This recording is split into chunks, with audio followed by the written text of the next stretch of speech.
हरिभक्तपरायण धोंडोपंत दादा आत्रे दिंडी क्रमांक 3 रथापुढे 3 नंबरची दिंडी आमची. राशीनच दिंडी आमची, शिस्तीची दिंडी म्हणतात. त्यांचे लोक म्हणतात जर तुम्हाला पहिल्या पंक्तीला जर जेवायचं असेल तर सर्वांनी पुंडलिकावर म्हणजे अन्नाला हात लावायचा नाही. संप्रदाय खूप मोठासा मान आहे आणि तो मान ह्या सर्व वारकऱ्यांनी टिकून ठेवलेला आहे, सेवा करणाऱ्या लोकांनी. याच्यामध्ये रामकृष्ण हरी माऊली. आज आपण आलोय तुकाराम महाराजांच्या इथे आणि ही जी दिंडी आहे ती तुकाराम महाराजांच्या पालखीपुढे 3 नंबरला चालते रथापुढे. आणि आपण ह्या बघितलं तर ही जे सगळं ज्येष्ठ नागरिक आहेत ते पूर्ण समवयाची जे 50-60 आणि ज्यांनी 10-15 जवळजवळ 40 वाऱ्या केल्यात असे सर्व वारकरी किंवा माऊली म्हणू शकतो आपण बघू शकतो. हे सर्व एका वयाची आणि सर्व ज्येष्ठ नागरिक म्हणले तरी चालू शकतात आणि सर्वजण पायी वारी करतात. एक वेगळाच आनंद आहे. यामध्ये वारीचं महत्त्व आणि वारी याविषयी खूप चांगल्या प्रकारे पटवून दिले आणि युवकांना हे आव्हान केले की आयुष्यात एकदा तरी वारी करावी. तर विनेकर आमची 3 नंबर दिंडी हे आहेत विनेकरे म्हणजे आपण चालू म्हणायचं तरुण पिढी आहे आमची. हा म्हणजे पिढी चालू आहे म्हणजे 60-70 पोर आहेत आमची. पाल मारायला जीव वाढायला म्हणजे ज्येष्ठांबरोबर तरुण बी म्हणजे पावला पाऊल ठेवत आहे. नाव सांगा. नमामि सद्गुरुं शांतं सच्चिदानंद विग्रहम पूर्ण ब्रह्म परानंद मीशम आनंदी वल्लभम. मला ज्ञानोबरायाची पालखी आणि तुकोबरायाची पालखी या पुण्यामध्ये उतरली आहे आणि असा भव्य सोहळा रोज हरिजागर, रोज कीर्तन आणि त्यामध्ये आमची जी दिंडी आहे हरिभक्तपरायण धोंडोपंत दादा आत्रे दिंडी क्रमांक 3 रथापुढे 3 नंबरची दिंडी आमची. या दिंडीमध्ये 2200-2300 लोक चालतात, लक्षात ठेवा. एवढी मोठी दिंडी आणि खूप खूप मोठी. आमच्या दिंडीला खूप मोठा मान आहे. आजचा जो कीर्तनाचा मान आहे, आजच्या कीर्तनाचा मान सुद्धा आमच्या दिंडीचा आहे. इथं आज पुण्यामध्ये जे आहेत महाराज विसावले थांबलेले आहेत, महाराज ज्या ठिकाणी थांबलेले आहेत त्या ठिकाणी कीर्तनाचा मान आमच्या दिंडीचा असतो. म्हणजे आमच्या दिंडीला खूप महत्त्व आहे, मान आहे. आणि आमच्या दिंडीचं वैशिष्ट्य म्हणजे इतरांसारखा बसा करा जेवायला राशीनच दिंडी आमची, शिस्तीची दिंडी म्हणतात. त्यांचे लोक म्हणतात जर तुम्हाला पहिल्या पंक्तीला जर जेवायचं असेल तर सर्वांनी पुंडलिकावर म्हणजे अन्नाला हात लावायचा नाही. तुपाची धार दिली जाते सोहळ्यात उघडं आणि महत्त्वाचं बनेन सुद्धा अंगावर नाही घालायची, उघड्यान जेवायला बसायचं तर तुम्ही पहिल्या पंक्तीला बसू शकता, नाही तर नाही. तुपाची धार दिली जाते. नंतर आमचे जे वारकरी विणेकरी असतात त्यांनी आधी पुंडलिकावर झाल्यानंतर सर्वांनी जेवायला सुरुवात. इतकी शिस्तीमध्ये आमची दिंडी जाते. म्हणूनच आमच्या दिंडीला या वारकरी संप्रदायात खूप मोठासा मान आहे आणि तो मान ह्या सर्व वारकऱ्यांनी टिकून ठेवलेला आहे, सेवा करणाऱ्या लोकांनी.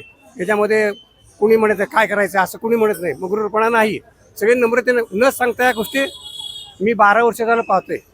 अशी वारी अखंड चालूच राहावी हीच मी परमेश्वराची प्रार्थना करतो. रामकृष्ण. मी आज पुण्यामध्ये आहे तर आम्ही बाप्पा धोंडोपंत दादाच्या पडावर आमचे वडदेगाव गावचे आम्ही गेले. आमचे वडील वडिलांनी आयुष्य म्हणजे 40 वर्षे वारी केली. त्याच्या पाठीमागं आम्ही 15 वर्ष झाले करतो आणि वारीला आम्ही जर याला पंढरपूरला येतो आणि आज ह्या सोहळ्यात आलो कारण पावसामुळं आम्हाला थोडं अडचण आली तरी पण आम्हाला चांगलं वाटलं. आणि नाव सांगा तुमचं माऊली. माझं नाव माणिक निमना सुरवसे, वडदेगाव तालुका मोहोळ, जिल्हा सोलापूर. आता ही जेवढे दिसतात म्हणजे माऊली सगळ्या ती एकाच तालुक्यातली का नाही, आम्ही एका तालुक्यातली काय ह्या धोंडोपंत दादाच्या फडावर जवळजवळ बरीच गाव आहेत ती. त्या प्रत्येक गावातले 4 का 10 अशी लोक आम्ही दिंडीत आलेली आहेत. आता ह्या दिसतात ती सगळी समवयाची म्हणजे 65-70 किंवा 60च्या आसपास. 60, 65, 70. आता माझं वय 70च आहे. कसं वाटतं म्हणजे कितवी वार आहे तुमची? माझी 15वी वार आहे. आमचे वडील आधी वडिलांनी केले 40 वर्ष.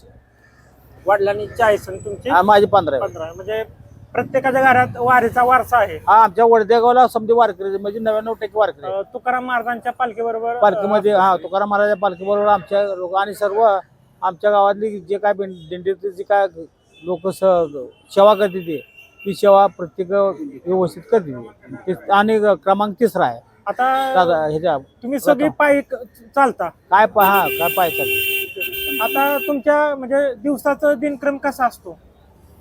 दिवसाचं दररोज काय नाही काय वाटायचं सकाळपर्यंत आंघोळ्या करून दिंडी बरोबर ते लोक निघते सकाळी. पहाटे किती वाजता उठता पाठ 5ला आणि चालाय किती वाजता? चालायला संध्याकाळपर्यंत जातं 7 वाजे 7-8 वाजे. म्हणजे दुपारचा विसावा तुमच्या हा, प्रमाणे म्हणजे प्रत्येक जसं ठिकाणी विसावा. पालखी थांबल त्याप्रमाणे हा तुमचं ठरलेलं हा असतं. 3ऱ्या नंबरला पालखी असते. म्हणजे आता ह्या वेळेस तुम्हाला देहूमध्ये जायला मिळालं का? देऊमध्ये गेलो ना तर ते आमचं घेऊन म्हणजे गेले. पाऊस असला तर त्या तुम्हाला पावसा हो असून सुद्धा आमची लोक गेली. म्हणजे आधीच तुम्ही गेलता का पावसाच्या? नाही आमच्या ते गेलो आज. कारण की माऊलींच्या मंदिराकडे बी लय जणांना जाता आलं नाही. इंद्रायणी नदीला पूर आला मग असल्यामुळे आम्ही आळंदीतनं आलो. पाण्याच्या पुढं आम्हाला जाऊ दिलं नाही. चारी फुलं पाण्यात गेली म्हणून आम्ही त्यातनं आम्ही देऊला आलो. देऊला प्रस्थानला आलो. अजून म्हणजे काय सांगाल युवकांना किंवा तरुण पिढीला? म्हणजे आता कसं होतंय तुम्ही बघतच असाल की ह्याच्यानंतरची म्हणजे गॅप भरपूर पडते वारी म्हणजे पायी चालण्यात. तर तुम्ही काय सांगाल युवकांना किंवा सगळ्यांनाच काय सांगाल? आमचं एवढंच म्हणणं आहे की ही आम्ही जे चालवलं ही सुद्धा पुढे आमच्या मुलांनी हे समजाने चालवावं आणि प्रत्येक लोकांनी जर ही करावं, सेवा करावी. अजून ह्यातलं आता सगळ्यात जास्त वारी केलेलं कोण आहे म्हणजे आपल्या आता तुमच्या ग्रुप मधलं? पाटील आहे इकडे. या. माझं नाव प्रभाकर विश्वंभर पवार. ते आता परंपरागत आमची धोंडपून दादा ट्रेनिंग काढलेली दिंडी त्यापासून चालू. आणि तुमची वारी किती? माझी वारी एक 18-19 वारी. पहिल्या वाऱ्या आणि आत्ताच्या वारीत काय तुम्हाला फरक जाणवतो? मला परत तसं म्हणजे पहिली जरा सुविधा नव्हती रस्त्याची ही. तशी पहिली माझी वारी 1982ला झाली. नंतर परपंचामुळे काय मध्ये वाऱ्या थोड्या झाल्या नाही. तर आता कंटिन्यू चालू आहे तेव्हा. आणि मला मी सेवा करतो. कसं वाटतं म्हणजे त्यावेळेस म्हणजे आताच्या सुविधा आणि त्यावेळेसच्या बिना सुविधाची वारी तुम्ही केलेली? तर त्यावेळेला सुविधा म्हणजे चांगला म्हणजे आत्ताचा सध्याचा आनंद चांगला मिळतो. त्यावेळेला आम्हाला आमचे दादासाहेबाची बैलगाडी होती. बैलगाडीत आम्हाला वळकटी तुमचं जे स्वयंपाकाला जेवणाला लागणारं जे काय साहित्य आहे ते बैलगाडीत आमचं 1 महिन्याचा प्रवास आहे. हा हल्ल्यापासून हल्ल्यापासून गेल्या एकादशीच्या वेळेला तिथून जी आमची दिंडी निघाली ती आळंदी करून देऊ. आणि आता आमच्या दादासाहेबाच्या 2 दिंडी आहेत. त्या एका दिंड्या दोन्ही एक माऊलीकडे चालती आणि एक तुकोबारायाकडे चालते. तुमच्या वारीविषयी दिंडीविषयी आठवण कालच्या वेळेला आता बऱ्याच वेळेला असा म्हणजे आपल्या एक तर ह्या वर्षी दुष्काळच आहे, पाऊस नाही आणि चिंता होती कोणची की बाबा आपल्याला इंद्रायणी नदीला स्नान करण्यासाठी पाणी नाही. तरी 3-4 दिवस असा धो पाऊस आला आणि आनंद ते गगनात मागण्यास असा पूर आला. त्यामुळे काय लोकांशीला आळंदीला जाता आलं नाही. पण विशेष आमची दिंडी पाट 4ला निघते दररोज. त्यामुळं आम्ही काय केलं आळंदीतून इकडं पुढं आलो देऊला यायला लागलो आणि मागं पाणी वाढायला चालू. हे आमचे दाजी गावचे वर्देगाव गावचे याने आता तुम्हाला दिली यांनी बाईट त्यावेळेला त्यांनी सांगितलं बाबा आम्हाला म्हणजे जाता आलं. आणि आमचे तुकोबारायाच्या समोर रथामोर 3 क्रमांक नंबर दिली आहे. आमच्याकडं आमच्या दादासाहेबाच्या फडावर 750 गाव आहेत. आंध्र, कर्नाटक, तेलंगणा, कोकण दादासाहेबाचा समाज आणि परिवार मोठा आहे. आणि हे सांगा पोलीस अध्यक्ष विचारलं बाबा इथं तुम्हाला काय सुविधा अडचण काय तयार झाली का? हा. तर इथं पुण्यात काय मला अडचण तयार झाली म्हणजे आमच्या सर्व वारकऱ्याला काय अडचण तयार झालेली नाही. व्यवस्थित सोय झाली. हा व्यवस्थित सोय झाली. थांबा. आमची ही माझी 13वी वारी आहे. साधारणतः 2009-10-11 पासूनची आमची वारी सुरू झालेली आहे. आणि पूर्वजाचं जर पहिलं जर म्हटलं तर आमचा आजोबा पणजोबा ह्या धोंडोपंताच्या दिंडीमध्ये वारी करत होते. आणि ज्यावेळेस आमचा आजोबा नंतर आजी करायला, आजी नंतर वडील करायला, वडील नंतर आई करायला लागली आणि साधारणतः आई थकल्यानंतर मला वारी करायला सांगितली. त्यावेळेस मी छत्रपती कारखान्यात भावनगर अकाउंटर म्हणून सर्व्हिसला होतो. त्यावेळेस वारीचा अनुभव काय आम्हाला इतका नव्हता. आणि त्यावेळेस पहिला जो टप्पा होता पुण्यापासून म्हणजे आकुर्डीपासून पुण्यापर्यंतचा, आणि तो टप्पा चालू असताना साधारण पहाटे 5 वाजल्यापासून रात्री 8-9 वाजेपर्यंत ती चालायचा उभा राहायचा प्रसंग, ऑफिसमध्ये एसीचा प्रसंग, हे असं असताना ती फार पहिला त्रास झाला आम्हाला तिथं. आणि पहिल्या वेळेस इथं येऊन आम्ही ते मंडईमध्ये एका दुकानात मुक्कामला गेलो. आणि त्यावेळेस प्रत्यक्ष आमच्या गुरूंनी साक्षात्कार दिला. ते म्हणजे काय होते तुझं, पाय दुखतात का, काय होतात का, ते आले आणि त्यांनी हे करून आपल्याला मिठी मारली. त्यावेळेस माझं सगळं ताप, थंडी, ताप सगळं निघून गेलं. आणि ही वारी जी आहे, वारी ही आनंदाची वारी असते. आणि दंडोपंत दादा जे आहे ते सिद्ध पुरुष आहेत. त्यांची इतकी ताकद होती की त्यांच्या कीर्तनामध्ये मेलेलं मूल जेवण झालं, तुपाचं पाणी झालं. आणि ज्यावेळी त्यांच्या पंक्तीमध्ये तूप असतं, पाण्याचं तूप झालं, तुपाचं परत ज्यावेळी टाकलं त्यावेळी तुपाचं पाणी झालं ना परत, त्यावेळेस पाणीच झालं. अशा ह्या सिद्ध पुरुषाच्या दिंडीमध्ये बाकीच्या दिंड्या कमर्शियल असतात, ही दिंडी कमर्शियल नाही. ह्या दिंडीला म्हणजे हे नाही. आणि त्यांचं जेवण आमच्या दिंडीतलं जेवण असतं, प्रत्येक दुपारचं जेवण सोहळ्यात असतं, कपडे काढून जेवण असतं, सोहळ्यातलं होतं. आणि विशेष दिंडीचं वैशिष्ट्य असं असतं, हे आचार्य आहेत बघा, अजिबात सेवाभावाने करतात. त्या धडकनाळची लोक येते, ती 50 पोराची टीम असते, अजिबात म्हणजे पैसे घेत नाही, ते काय नाही, ते पालं टाकायचं, हे करायचं, ते करायचं, ते सगळे करायचं. या आमचे हे आले, या पुढं हे सगळे लोक आहेत ना निष्ठावंत आहेत, खानदानी वारकरी आहेत. आणि अशा वारीमध्ये आमच्यासारख्याला सेवा करायची संधी मिळते, ते आमचं मोठं भाग्य आहे.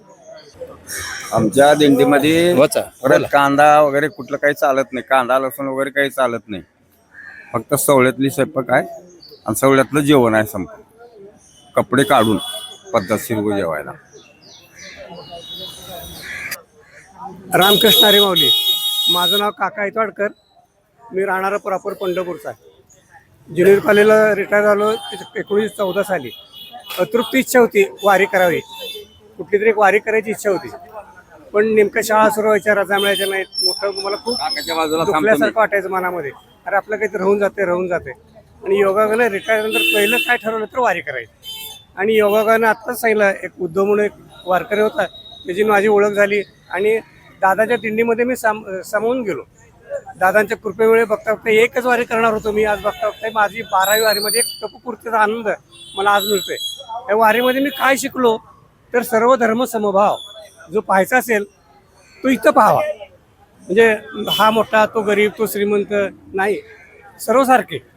जे जे भेटे भूत ते माने जे भगवंत. कसं वाटेवर चालणारा प्रत्येक माणूस भगवंताच्या रूपाने आम्हाला इथं भेटत गेला, मला भेटत गेला. त्यांच्यामुळे अनेक माझ्यापेक्षा वयाने मोठे, माझ्यापेक्षा वयाने छोटे अनेक वारकरी मला भेटत गेले. आणि प्रत्येकाकडून प्रेम मिळत गेलं, भरभरून प्रेम मिळत गेलं. मग असं मी सांगितलंय की माणसाने आयुष्यात एकदा तरी वारी करावी, एक तरी ओवी अनुभवावी असं म्हणतात.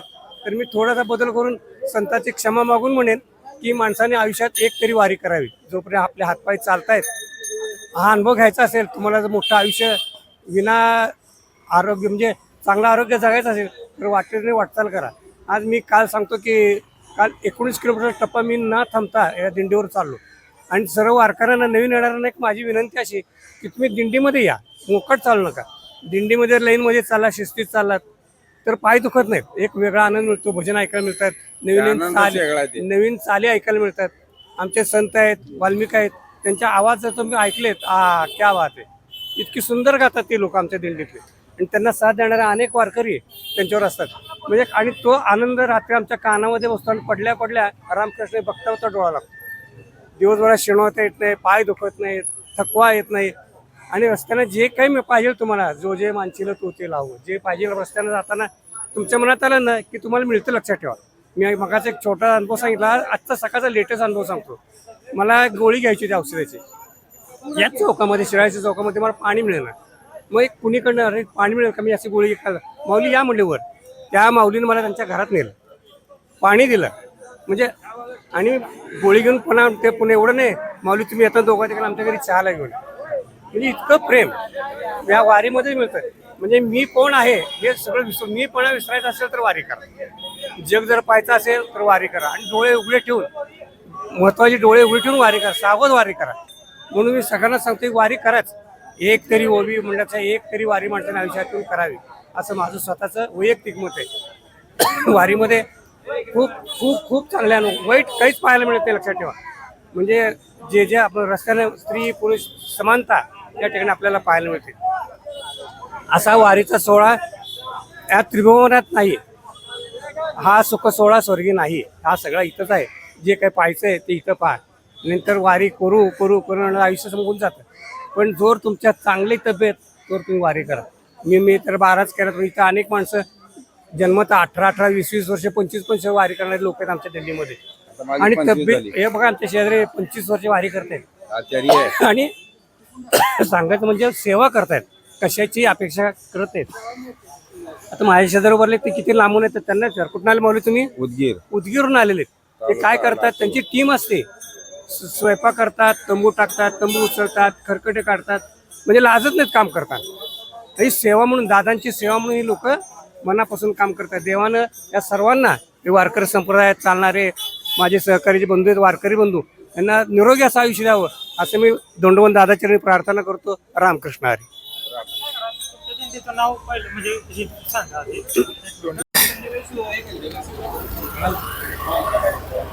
रामकृष्ण हरी माऊली. आज आपण बघितलं आज आहे वारीचा 3रा दिवस माऊलींच्या. तसं तुकाराम महाराजांच्या पालखीत आज आहे 4था दिवस.